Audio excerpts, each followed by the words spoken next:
Друзья, всем привет!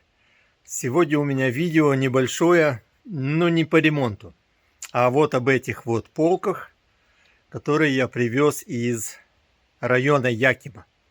Ну, как полки? Фактически-то это не полки, это стенды на стену.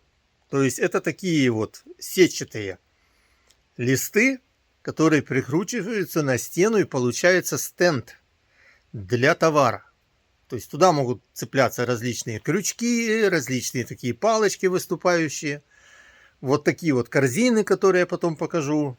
Фактически это вот как витрина, да? Витрина настенная. Но в основном они все пойдут на полки. Почему я использовать хочу именно вот такого типа полки? Почему не сделать их из фанеры, там, из чего-то другого? Дело в том, что на этих полках будет в основном лежать древесина. Какие-то заготовки обрезков, какие-то лепешки. То есть из дерева все. И мне нужно, чтобы была хорошая вентиляция воздуха между всеми частями, между поверхностью, на которых они будут лежать. Ну а сами понимаете, если древесина лежит на сплошной фанере, доступ к низу под него не будет. А вот здесь, на таких вот решетчатых полках, будет полностью вентиляция со всех сторон. Вот поэтому у меня выбор пал на такие полки.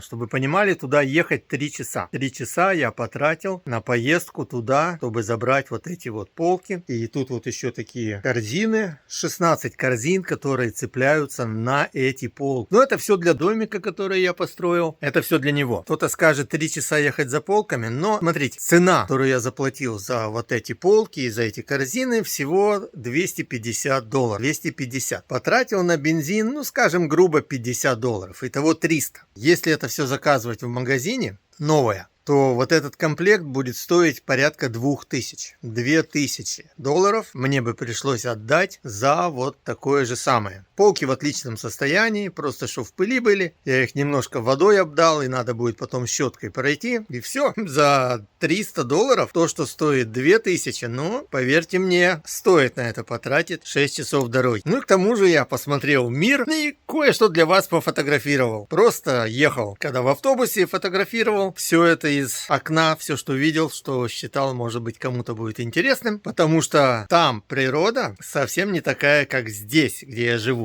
Там нету лесов, практически леса там нету. Ну давайте, путь дорожка, смотрите, где я был. Пока. Спасибо, что смотрите.